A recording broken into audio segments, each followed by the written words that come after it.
Սիրելի գործընկերներ, ինչպես տեսակ, իրավական հիմնավորումները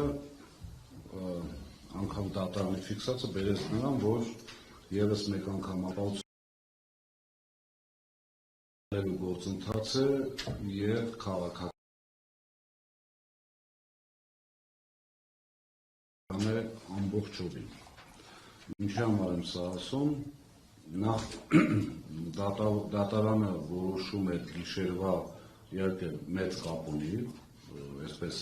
շատ արագ, մոտավորապես 13 ժամ փոքր ընդմիջումներով ընկալելու խնդիր ունի, բնականաբար ապացույցները անհատական հետազոտելու խնդիր ունի եւ այլն, չցանկանալով թիրախավորել դատարանին, բայց քաղաքականը անմիջականորեն ապացուցվեց։ Անմիջականորեն մի քանի օրինակ ձեզ բերեմ, գործընկերս ինչպես նշեց, իրեն ժամանակվա խախտումները բերում վերագրում էին մեզ եւ ովքեր ուղիղ եթերը տեսել են, շատ ծիծաղելի վիճակում էին հայտնվում հանձնաժողովի ներկայացուցիչները, օրինակ բերել էին ապրիլ-մայիս ամսվա կատարած մեր ստուգողական աշխատանքները, օրինակ բյուջետային հիմնարկների հետ կապված։ Ներկայացրել են, մենք ասում ենք, բայց դա այսպես ասած նախկինների ժամանակ է եղել, ասում են, հա, բայց դա եղել է, ասում ենք, բայց դե քթել ենք, պատժել ենք, ասում կապ չունի եղել է։ Եվ այդ ամեն ինչը կամ ասենք այս պայմանությամբ իմ ինֆորմացիայով ժամանակավոր կառավարիչի օրոք մոտավորապես 1500 ուշացած նոր միացման գործ կա։ Դրա մասին ոչ մեկ չի խոսում։ Հանձնաժողովին ասում ենք, դուք տարի 2 անգամ մոնիտորինգ, մի 2-3 հատ էլ վարույթ, այսպես պլանադրած վիճակով, 2-3 հատ էլ վարույթ եք միշտ հարուցել, մոտավորապես 8 ամիս է ժամանակավոր կառավարիչն է, մոնիտորինգ արել եք ոչ, վարույթ հարուցել եք ոչ։ Հիմա որոշել ենք մտնենք մոնիտորինգի, այսինքն այդ քարբլանշը, որ տրվել է ժամանակավոր կառավարչին, ընդհանրապես փորձել վախեցնել կամ ճնշել Սամվել Կարապետյանի եւ երկրորդը որպես ընտրական ռեսուրս օգտագործել։ Հիմա հասարակ օրինակ նույն մարդիկ, մի քանի անգամ շեշտել եմ կհիշեք, նույն մարդիկ մեր ժամանակ տալիս են հաշվետվություն անջատումների վերաբերյալ, նույն երկու անձը։ Հետո կառավարչի օրոք նույն երկու անձը փոխում են իրենց տված հաշվետվությունը եւ տալիս են նույն ժամանակահատվածի համար նոր հաշվետվություն, ըստ որի մենք խաբել ենք հանձնաժողովին, այսպես ասած։ Եվ այդ նույն երկու անձը այսօր աշխատում են հետո։ Հետևությունները թողնում են մեզ դիտողներին եւ ձեզ։ Հիմա 70 ավելի միլիարդ շահույթ ունենալու դեպքում մարդը չի վերցրել իր շահույթը։ Ես ձեզ պատճառներ կարող եմ ասել, որովհետեւ այդ շահույթը չվերցնելը ենթադրել է շահույթը օգտագործել ներդրումների նպատակով։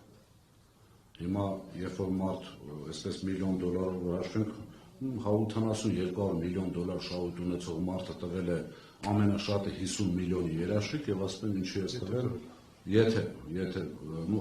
չի ավարտվել, այսպես ասած, այդ գործողությունը։ Հիմա շատ կարեւոր երկու հանգամանքի մասին եմ ուզում խոսել,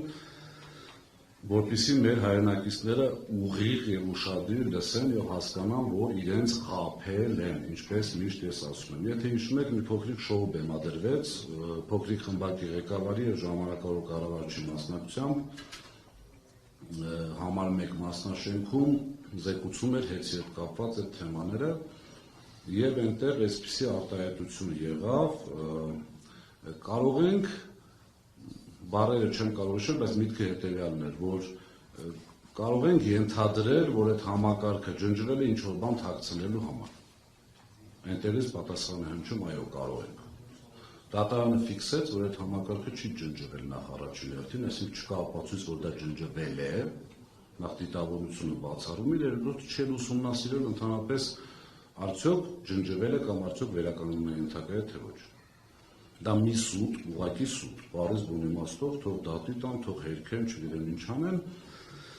Երկրորդ հանգամանքը հավելագրումների հետ կապված, երբ որ ճեպազրույցներից մեկի ժամանակ ասվեց մտել են 3 միլիոն մարդու գրպանը։ Դատարանը ասեց, որ սուտ եք խոսում։ Դատարանի որոշումով ասեց, այդ հայտարարողն համապատասխան անձին ասեց, դուք սուտ եք խոսում։ Դա չի հիմնավորվում որևիցե ձևով։ Եվ երրորդ շատ կարևոր հանգամանքը, եթե հիշում եք,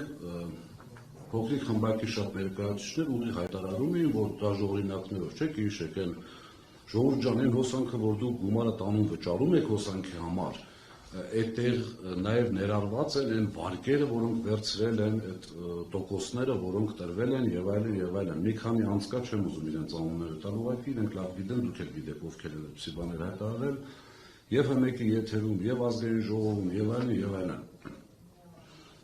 Հիմա հարց. արդյոք այդ մարդիկ, երբ որ խոսում են տղամարդկությունից, չէ՞ ասում են տղամարդ են, գրազեր են որոշում գալ, փոխել գրազի նյութը փոխել, բերել իրենց ուզածով ներկայացնել, բնականաբար պատասխանը ստացել են մեր գործընկերների կողմից։ Հիմա արդյոք պատրաստ են այդ տղամարդիկ, իմ խնդրանքը ձեզ ուղիղ հարց տակ, ձեր կողմից ընտրված, թղթի վրա անկախ, բայց փաստացի կախված, կախյալ հանձնաժողովի նախագահը ուղիղ հայտարարեց, որ այդ վարկերի տոկոսները չեն մտնում սակագնի մեջ, այսինքն ինչքան ուզում է վարկ ունենա հեծը, տոկոսները սպասարկում է սեփականատերը իր միջոցներից։ Երկրորդը ֆիքսեց, որ 3 միլիոն մարդու գրպան չեն մտել, այսինքն չի ապացուցվել։ Երրորդը ֆիքսվեց, որ ԲԵԱ համակարգը խափանվել է եւ ոչ ոք չի կարող ասել դա չի վերականգնվել։ Ընդ որում խոսվում էր մոտավորապես 70 միլիարդ, այսպես փոշիացնելու մասին, չէ՞, այդ համակարգի վրա այդքան գումարադրվել, եւ եթե այդ համակարգը չի աշխատում, նշանակում է փոշիացվել է եւ այլն։ Հիմա արդյոք այդ մարդիկ պատրաստ են ներողություն խնդրել Սամվել Կարապետյանից, տղամարդավարի, չէ՞, որ տղամարդը սխալվում է, ենթադրվում է պետք է ներողություն խնդրել կարողանա։ Իմ խնդրանքը ձեզ լրագրողներ, խնդրում եմ ուղղակի հարցնեք, տղամարդավարի պատրաստ եք ներողություն խնդրել Սամվել Կարապետյանից։ Ձեր մեղմ ասեմ, եթե խնդրի, շատ նորմալ է։ չեք շահելու դրանից։ Չէ, ընդհանրապես ժողովուրդը կհասկանա, որ իրենք խաբել են կամ այսպես մեղմ ասած չեն իմացել, իսկ պետական լուրջ պաշտոնյայի համար չիմանալը եւ հայտարարելը եւս խնդիր է։ Իսկ իմանալը հայտարարելը